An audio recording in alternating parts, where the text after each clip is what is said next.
السلام علیکم۔ وعلیکم السلام۔ طالبات، ہم پڑھے تھے قرآنی قاعدہ، یعنی ہم تجوید پڑھے ہیں، قواعد پڑھے ہیں، مخارج پڑھ رہے ہیں، آپ سمجھ رہے ہیں؟ ٹھیک ہے، ہمارا سبق ہو گیا تھا، پہلا 2 سبق جو تھے وہ ہمارا اردو زبان میں اور عربی زبان میں حروف تہجی کے پڑھنے کا فرق سمجھ رہے تھے۔ ٹھیک ہے، اب ہم جب عربی زبان میں حروف تہجی پڑھیں گے تو ہم اس کو اپنی زبان سے، اپنے منہ سے کیسے ادا کریں گے، یعنی مخارج، اس کے مخارج کیسے ادا کریں گے وہ آج ہم پڑھیں گے۔ ٹھیک ہے، آپ نے دوسرے سبق میں کچھ مخارج پڑھ لیے تھے قاف تک۔ ٹھیک ہے، پہلے ہم اس کی تعریف سمجھیں گے، پھر ہم دوبارہ مخارج کو سمجھیں گے۔ سب سے پہلے مخارج الحروف، حروف کے نکلنے کی جگہ، حروف کے جگہ، یعنی کہ جو حرف ہم ادا کریں گے الف، با، تا، ثا، وہ ہم اپنے منہ سے کہاں سے نکالیں گے، کون سی جگہ ہوگی جہاں سے وہ حرف نکلے گا۔ جب ہم یہ چیز پڑھ لیں گے، سمجھ لیں گے تو ہمیں حروف ادا کرنے میں آسانی ہو جائے گی۔ اور ایک اور بات، جب تک آپ حروف تہجی ان کے مخارج سے صحیح طریقے سے ادا نہیں کرتے تو آپ اچھے طریقے سے قرآن پاک کو نہیں پڑھ سکتے۔ یہ بہت ضروری ہے کہ ہم حروف تہجی کو ان کے مخارج سے ادا کرنا سب سے پہلے سیکھیں۔ ٹھیک ہے، سب سے پہلے تو ہمیں یہ سمجھنا ہے کہ کل مخارج کتنے ہیں۔ کل مخارج کتنے ہیں؟ 17۔ کتنے مخارج ہیں؟ 17۔ جی واضح سے بولا کریں، کل مخارج کتنے ہیں؟ 17۔ ٹھیک ہے، چند بنیادی اصطلاحات ہم پڑھیں گے۔ انسان کے منہ میں 32 دانت ہوتے ہیں، جن میں سے 12 دانت اور 20 داڑیں ہیں۔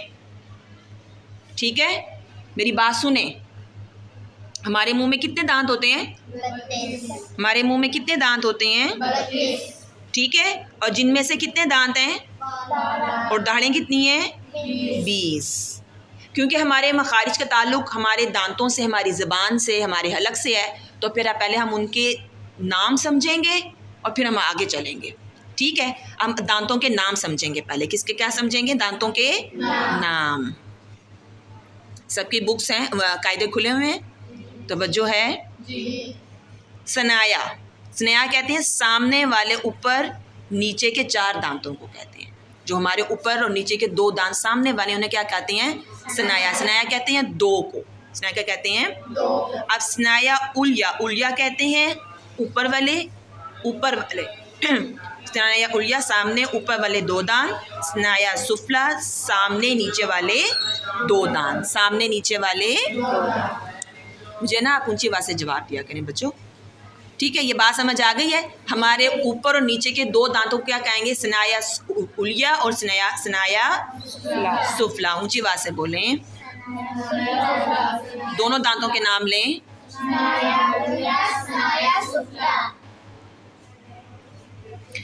ربائی، کیا پڑھیں ہم؟ اب ربائی دانتوں کا نام ہے۔ اب کیا ہے یہ ربائی؟ ثنایا کے دائیں بائیں اوپر نیچے 4 دانتوں کو ربائی کہتے ہیں۔ ہمارے اوپر کے 2 دانت ہیں، ٹھیک ہے، اس کے ساتھ جو 2 دانت ہیں، ٹھیک ہے، ثنایا کے دائیں اور بائیں، دائیں بھی اور بائیں بھی، ٹھیک ہے، اوپر بھی اور نیچے بھی، ان دانتوں کو کیا کہیں گے؟ ربائی۔ ان دانتوں کو کیا کہیں گے؟ ربائی۔ آگے آئیں، انجاب، یہ بھی دانتوں کا نام ہے۔ اب یہ کون سے دانت ہیں؟ ربائی کے دائیں بائیں اوپر نیچے نوکدار 4 دانت، پہلے سامنے والے 2 دانت، پھر اس کے ساتھ 2 دانت وہ جو اوپر نیچے کے ہیں، ٹھیک ہے، پھر اس کے ساتھ والے، پھر اس کے اچھا یہ دیکھو، اگر آپ تصویر میں دیکھیں تو بریکٹ بنی ہوئی ہے۔ اگر آپ تصویر میں دیکھیں گے تو آپ کو بریکٹ نظر آئے گی، جواب دیا کریں نا۔ یہ دیکھیں، ثنایا علیا، پھر آپ بریکٹ میں دیکھیں گے ربائی، ٹھیک ہے، پھر آپ دیکھیں گے انجاب۔ بریکٹ میں آپ کو سب کو نظر آ رہا ہے نا؟ آپ کو یہ دیکھیں دانتوں کا انہوں نے ایک پکچر دی ہوئی ہے، اس پر انہوں نے بریکٹ کے ساتھ مینشن کیا ہوا ہے کہ یہ والے یہ دانت ہیں، ان کا یہ نام ہے، پھر اس کے ساتھ کو ربائی بولیں گے، ٹھیک ہے، دائیں بائیں، ٹھیک ہے، اور اسی طرح انجاب ہے، اس کے ساتھ والے دانتوں کو انہوں نے بریکٹ سے ہمیں مزید اچھے طریقے سے سمجھا دیا ہے۔ بات سمجھ رہی؟ اوپر نیچے دونوں دانتوں کی ایک ہی تعریف ہوگی، ایک ہی نام ہوگا۔ آگے آتے ہیں، آپ نے کہاں تک پڑھا؟ انجاب تک. کہاں تک پڑھا؟ انجاب. آپ سب بچیوں کو میری بات سمجھ آئی یہاں تک؟ جی. اب ہم پڑھیں گے زواحق. کیا پڑھیں گے؟ زواحق. انجاب کے دائیں بائیں اوپر نیچے 4 داڑھیں. یہاں سے بات کہاں سے شروع ہو رہی ہے؟ داڑھوں کی. دانت کمپلیٹ ہو چکے ہیں، دانتوں کے نام. اب شروع ہو گئی ہیں داڑھیں. اب شروع ہو گئی ہیں داڑھیں. اب شروع ہو گئی ہیں داڑھیں. ٹھیک ہے. داڑھوں کا سب سے پہلے نام کیا ہے؟ داڑھ کا زواحق. زواحق. بولا کریں بچیوں، بولا کریں. داڑھ کا کیا نام ہے؟ زواحق. انجاب کے دائیں بائیں. انجاب جہاں سے دانت، اس کے ساتھ جو داڑھیں ہیں، اس کے ساتھ جو دانت ہیں، اوپر نیچے کے 4 داڑھیں جو ہیں وہ کیا کہلاتی ہیں؟ زواحق. وہ کیا کہلاتی ہیں؟ ٹھیک ہے. اب پھر آگے تواہین. اگلا پوائنٹ کیا ہے؟ تواہین. یہ بھی ہماری داڑھوں کا نام ہے، ہماری داڑھوں کا نام ہے.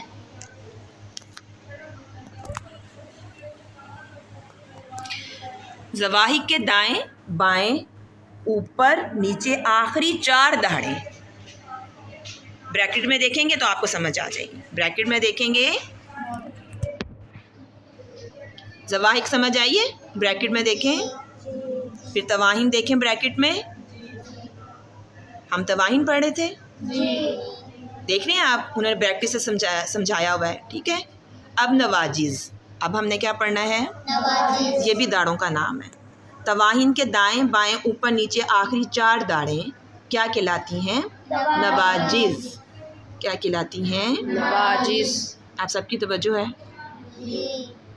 اب ان ساری داڑھوں کو ہم ملا لیں. ساری داڑھیں، پہلے زواحق تھی، پھر تواہین ہے، پھر نواجز ہے. ان سب داڑھوں کو ملا کر ان کا مجموعے کا نام بنے گا اضراس. کیا بنے گا؟ اضراس. یعنی تمام داڑھوں کا مجموعہ جس کی واحد زیر سے ہے، یعنی ان کو کیا کہیں گے؟ تمام داڑھوں کو کہیں گے اضراس. یہ آپ اس لیے سمجھ رہے ہیں کہ جب آپ مخارج پہ جائیں گے تو آپ کو مخارج ادا کرنا، اس کا سمجھنا آسان ہو جائے گا جب تک ہم ان دانتوں کے نام سمجھ لیں. ٹھیک ہے. کیونکہ مخارج کا تعلق ہمارے ان داڑھوں اور دانتوں سے ہے. یہاں تک آپ سب بچیوں کو بات سمجھ آئی ہے؟ جی. اب ہم آئیں گے جوف دہن. عربی زبان کا لفظ ہے جوف دہن، لیکن اس کا اردو میں کیا میننگ ہے؟ منہ کے اندر کا خلا. منہ کے اندر کا خلا. جب آپ وہ پڑھیں گے نا مخارج کو، پھر وہاں پہ یہ آپ کو سمجھ آئے گی کہ منہ کے اندر خلا کو کیا کہتے ہیں؟ جوف دہن. آپ نے ایک مخرج پڑھا بھی ہے؟ پڑھا ہے؟ کون سا مخرج ہے؟ میں سنتی ہوں آپ سے. آپ نے کل مخارج پڑھے تھے حروف حلقی. سمجھ آئیے؟ آپ نے حروف حلقی پڑھے تھے نا کل. آپ نے حروف حلقی کے نام پڑھے تھے. یہ آپ نے پڑھا تھا اقصی حلق، ادنی حلق، وسط حلق. پڑھا تھا؟ اپنا سبق پیچھے سے نکالیں گے آپ کو سمجھ آ جائے گی. آج انہوں نے اس کی ہم پڑھیں گے تعریف کہ اقصی، ادنی حلق اور وسط حلق کی کیا تعریف ہے. ٹھیک ہے. اقصی حلق کسے کہتے ہیں؟ حلق کے منہ سے دور اور سینے کے قریب والا حصے کو کیا کہتے ہیں؟ اقصی حلق. ادنی حلق کی تعریف کوے کے پاس منہ کے قریب والا حلق کا حصہ. وہ جو میں نے آپ سے کہا تھا کہ ہمارے منہ کھولیں تو آپ کو اندر ایک چھوٹا سا ماس لٹکتا ہوا، گوشت کا ٹکڑا لٹکتا ہوا نظر آئے گا. اس کو ہم زمانے میں کیا کہتے ہیں؟ کوا. ٹھیک ہے. لیکن عربی میں اس کو کیا کہتے ہیں؟ لحاظ. لحاظ بھی کہتے ہیں. ٹھیک ہے. لیکن ادنی حلق کوے کے پاس منہ کے قریب والے حلق کا حصہ کیا کہلاتا ہے؟ ادنی حلق. اسی طرح وسط حلق. وسط حلق. وسط حلق کی تعریف ہے اقصی اور ادنی حلق کے درمیان والا حصہ. اقصی اور ادنی حلق کے درمیان والا حصہ کو کیا کہتے ہیں؟ وسط حلق. لحاظ گلے کے کوے کو بولتے ہیں، جیسے میں نے بھی آپ کو سمجھایا. لحاظ گلے کے کوے کو بولتے ہیں. حافہ کسے بولتے ہیں؟ حافہ کہتے ہیں زبان کی دائیں یا بائیں جانب والی کروٹ کو ہم حافہ بولتے ہیں. یہ عربی کا لفظ ہے، اس کی تعریف ہے زبان کی دائیں یا بائیں جانب والی کروٹ کو کیا بولتے ہیں؟ حافہ. ٹھیک ہے. ادنی حلق. ادنا حافہ، ادنا حافہ، زبان کا وہ حصہ جو زواحق کو لگے، زبان کا وہ حصہ جو زواحق کو لگے، اس کو کیا کہتے ہیں؟ ادنا حافہ. کیا کہتے ہیں؟ ادنا حافہ. خیشوم، بانسا یعنی ناک کی جڑ، جس میں کہتی ہوں جب آپ گناہ کریں تو ناک کی جڑ میں آواز لے کے جائیں. میں آپ کو اکثر سمجھاتی ہوں نا یہ بات، گناہ کریں جیسے ان الذین، پڑھیں ان الذین، پھر پڑھیں. ان الذین. جب آپ یہ پڑھ رہے ہیں آپ کو اپنی جو ہے کہاں محسوس ہو رہی ہے اپنی آواز؟ ناک کی جڑ میں نا. آپ اس کو ناک کی جڑ میں ہی لے کے جائیں گے تو پھر گناہ ادا ہوگا. ٹھیک ہے. تو خیشوم کیا کہتے ہیں؟ بانسا یعنی ناک کی جڑ. اور یہ کب ہم اس کو استعمال کرتے ہیں؟ گننے کی صورت میں. ہم آواز جو ہے اپنی گناہ جب کرتے ہیں تو ہم ناک کی اپنی زبان کو اپنی آواز کو ناک میں لے کے جائیں. ہاں ناک کی جڑ میں لے کر جاتے ہیں تو پھر گناہ ادا ہوتا ہے. اس کو کیا بولتے ہیں؟ ناک کی جڑ کو کیا بولتے ہیں؟ خیشوم. کیا بولتے ہیں؟ خیشوم. آج طالبات آپ نے پڑھا مخارج الحروف. ٹھیک ہے. اس کی تعریف پڑھی، یعنی کہ ہم نے آج دانتوں کا تعارف پڑھا کہ عربی زبان میں دانتوں کے نام پڑھے، ان کی وضاحت پڑھی، کیوں ان کا تعلق مخارج سے ہے. ہم یہ نام یاد کر لیں گے تو انشاءاللہ آگے مخارج ہمارے لیے یاد کرنا آسان ہو جائیں گے اور ان کی ادائیگی بھی آسان ہو جائے گی. انشاءاللہ بولا کریں انشاءاللہ. آج کا سبق پورا ہوا؟ ٹھیک ہے طالبات، السلام علیکم. وعلیکم السلام.